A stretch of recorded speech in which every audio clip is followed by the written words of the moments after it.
তার বক্তব্যটা শুন। আমার যেটা আপত্তি ছিল যে নির্বাচনটা উনি বলেছেন ইতিহাসে শ্রেষ্ঠ নির্বাচন হবে, এটি ইতিহাসের সবচেয়ে জঘন্য নির্বাচন হবে, সবচেয়ে জঘন্য। সবচেয়ে জঘন্য। আপনি 2014 নির্বাচনের 14-18 গুলো তো নির্বাচনই বলি না, তাহলে? ওগুলো আমি নির্বাচনই বলি না। ওর মধ্যে এই তিনটার মধ্যে নাই 14, 18, ওগুলো তো 24। কোনো নির্বাচনই না রে ভাই। সেটা অদ্ভুত কিছু একটা। হ্যাঁ, ওগুলো তো অদ্ভুত জিনিস, কোনো ভোটই তো হয় না এটা। আচ্ছা, তো 14, 18, 24 কে বাদ রাখেন। কোনটার সাথে তুলনা করবেন? এটা 96 এর সাথে? এর আগে কিসের 96 কোনটা? 96 শুনে আমি বলি, তুলনা হবে না। আমরা বলতাম না যে আমির নির্বাচন, জি। এবার হবে আমরা আর মামুরা নির্বাচন। আমরা আর মামুরা। আমরা আর মামুরা কারা? হ্যাঁ, আমরা আবার মামুরা, বিএনপি, জামাত, এরা এই নির্বাচন তো আওয়ামী লীগ না রে ভাই। বাংলাদেশের সবচেয়ে বড় দলগুলির মধ্যে একটা হলো আওয়ামী লীগ।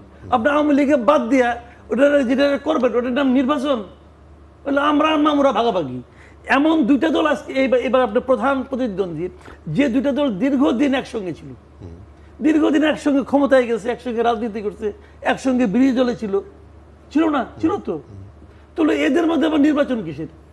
এই নির্বাচন নিয়ে আপনি গ্রামে যান, জিজ্ঞাসা করেন তো মানুষকে, তাদের মধ্যে উত্তেজনা আছে কিনা? কারোর মধ্যে নাই। তার মধ্যে উত্তেজনা তো নাই। আপনি যে নির্বাচন থেকে নাই, এটা কিভাবে বলছেন? আমি জেনে বলছি, প্রকাশ্যে বিএনপি, জামাত তারা একজন শুনুন, আমি বলি আরেকজনের আপনাকে বিরুদ্ধে একটা জায়গায়। মামা বক্তব্য ভাইদের মধ্যে দিচ্ছে। মারামারি দেখেন নাই? মামা ভাইদের মধ্যে মারামারি দেখেন নাই? ওই মারামারি, মামা ভাইদের মারামারি হবে, আবার পরে ঠিক হয়ে যাবে। আমার যেটা আপত্তি